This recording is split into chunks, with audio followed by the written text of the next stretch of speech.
Do you use full for everything in English? Full bottle, full house, full day ಎಲ್ಲದಕ್ಕೂ full ಅಂತಾನೆ ಹೇಳ್ತೀರಾ? So today let's learn some better and more natural alternatives to full and make your English sound more fluent. So let's get started. Now let's learn a more natural alternative of full is filled with. ಉದಾಹರಣೆಗೆ ನಾವು ಸಾಮಾನ್ಯವಾಗಿ ಹೇಳ್ತೀವಿ the glass is full of water ಅಂತ. But when we want to emphasize what the container contains we can say the glass is filled with water. ಅಂದರೆ glass ನೀರಿನಿಂದ ತುಂಬಿದೆ.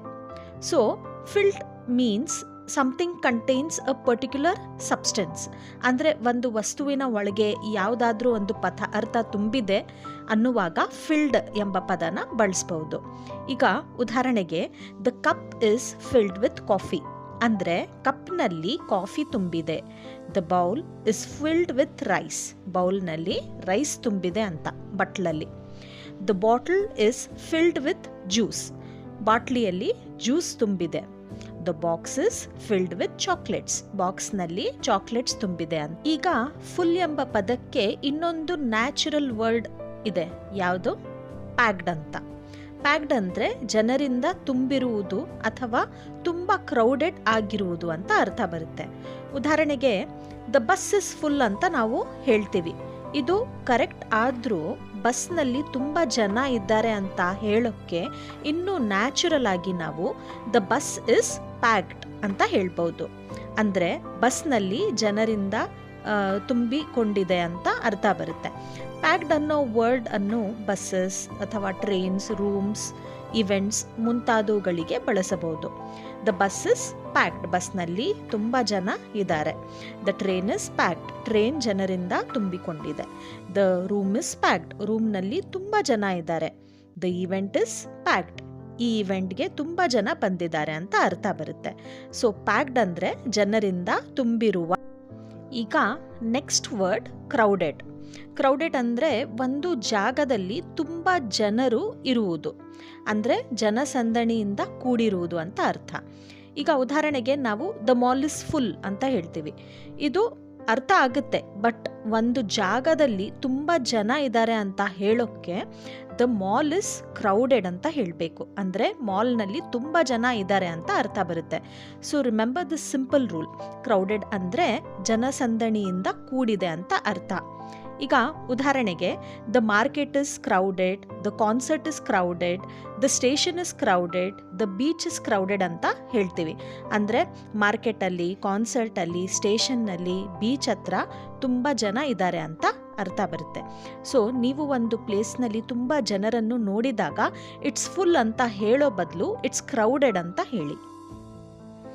Next word is loaded. Loaded ಅಂದರೆ ಸಾಮಾನುಗಳಿಂದ ತುಂಬಿದೆ ಅಥವಾ ತುಂಬಿಕೊಂಡಿರುವ ಅಂತ ಅರ್ಥ ಬರುತ್ತೆ. ಈಗ ಉದಾಹರಣೆಗೆ the truck is full of boxes ಅಂತ ಹೇಳ್ತೀವಿ. ಇನ್ಸ್ಟೆಡ್ ಆಫ್ ದ್ಯಾಟ್ ನಾವು the truck is loaded with boxes ಅಂತ ಹೇಳ್ಬೋದು. ಇಲ್ಲಿ ಲೋಡೆಡ್ ವಿತ್ ಅನ್ನೋದನ್ನು ಬಳಸಿದ್ವಿ ಏಕೆಂದರೆ ಟ್ರಕ್ನಲ್ಲಿ ಬಾಕ್ಸಸ್ ತುಂಬಿಕೊಂಡಿವೆ ಅಂತ ಅರ್ಥ ಬರುತ್ತೆ. So loaded is commonly used for vehicles, computers, plates, trucks and even more. For example, the car is loaded with luggage ಅಂತ ಹೇಳ್ತೀವಿ. ಅಂದರೆ ಕಾರ್ ಲಗೇಜ್ನಿಂದ ತುಂಬಿದೆ. The computer is loaded with applications. ಅಂದರೆ ಕಂಪ್ಯೂಟರ್ನಲ್ಲಿ ಅಪ್ಲಿಕೇಶನ್ಸ್ ಇನ್ಸ್ಟಾಲ್ ಆಗಿವೆ ಅಂತ ಅರ್ಥ ಬರುತ್ತೆ. The plate is loaded with food. ಅಂದರೆ ಪ್ಲೇಟ್ನಲ್ಲಿ ತುಂಬ ಆಹಾರ ಇದೆ ಅಂತ ಅರ್ಥ. Next alternative word is overflowing. Overflowing ಅಂದರೆ ತುಂಬಿ ಹರಿಯುತ್ತಿರುವುದು ಅಥವಾ ತುಂಬಿ ಹೊರಗೆ ಚೆಲ್ಲುತ್ತಿರುವುದು ಅಂತ ಅರ್ಥ. The bucket is full of water ಅಂತ ಹೇಳ್ತೀವಿ. ಇಲ್ಲಿ ಜಸ್ಟ್ ಬಕೆಟ್ನಲ್ಲಿ ನೀರು ತುಂಬಿದೆ ಅಂತ ಹೇಳ್ತಿದ್ವಿ. ಬಟ್ ಇಫ್ ಬಕೆಟ್ನಲ್ಲಿ ನೀರು ಎಷ್ಟು ತುಂಬಿ ಹೊರಗೆ ಹರಿಯುತ್ತಿದೆ ಅಂತ ಹೇಳಕ್ಕೆ ನಾವು the bucket is overflowing with water ಅಂತ ಹೇಳ್ಬಹುದು. ಬಕೆಟ್ ನೀರಿನಿಂದ ತುಂಬಿ ಹರಿಯುತ್ತಿದೆ. ಸೊ ಓವರ್ಫ್ಲೋಯಿಂಗ್ ಅನ್ನು ಯಾವಾಗ ಯೂಸ್ ಮಾಡಬೇಕು? Something is so full that it start spilling over. ಆವಾಗ ಮಾತ್ರ ನೀವು ಓವರ್ಫ್ಲೋಯಿಂಗ್ ಎಂಬ ವರ್ಡ್ನ ಯೂಸ್ ಮಾಡಬೇಕು. ಈಗ ಉದಾಹರಣೆಗೆ the glass is overflowing with water, the sink is overflowing with water, the trash bin is overflowing with garbage, the cup is overflowing with coffee. Have you ever heard the word brimming? Brimming means something is filled almost to the top. ತುಂಬಿದೆ, almost top ವರೆಗೆ ಇರುವುದನ್ನು ಬ್ರಿಮ್ಮಿಂಗ್ ಅಂತ ಹೇಳ್ತೀವಿ. ಬ್ರಿಮ್ಮಿಂಗ್ ಅಂದರೆ ತುಂಬಿ ತುಳುಕುವಷ್ಟು ಅಂತ ಅರ್ಥ. ಈಗ ನಾವು ಉದಾಹರಣೆಗೆ the cup is full of tea ಅಂತ ಹೇಳ್ತೀವಿ, ಅಂದರೆ ಕಪ್ನಲ್ಲಿ ಟೀ ತುಂಬಿದೆ. But tea is almost overflowing from the top ಅಂತ ಹೇಳೋಕ್ಕೆ the cup is brimming with tea ಅಂತ ಹೇಳಬೇಕು. ಫುಲ್ ಅಂದರೆ ತುಂಬಿದೆ ಅಂತ ಅರ್ಥ, ಬ್ರಿಮ್ಮಿಂಗ್ ಅಂದರೆ ಆಲ್ಮೋಸ್ಟ್ ಟಾಪ್ವರೆಗೆ ತುಂಬಿದೆ ಅಂತ ಅರ್ಥ. The glass is brimming with water ಅಂದರೆ ಗ್ಲಾಸ್ ನೀರಿನಿಂದ ಆಲ್ಮೋಸ್ಟ್ ಟಾಪ್ವರೆಗೆ ತುಂಬಿದೆ ಅಂತ. The bowl is brimming with soup, the bucket is brimming with water, and finally the vase is brimming with flowers.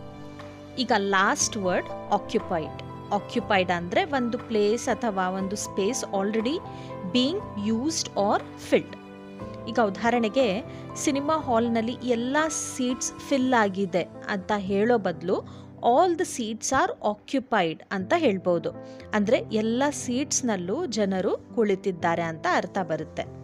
Similarly the meeting room is occupied, all the parking spaces are occupied. Occupied ಅಂದರೆ ಬಳಕೆಯಲ್ಲಿರುವ, ತುಂಬಿಕೊಂಡಿರುವ ಅಂತ ಅರ್ಥ ಬರುತ್ತೆ. So now, instead of saying full again and again, use words like filled, packed, crowded, loaded, overflowing, brimming and occupied. So next time full badlu ee words na use ಮಾಡಿ and make your English more interesting. If you found this useful, like, share and subscribe for more easy English lessons. Thank you.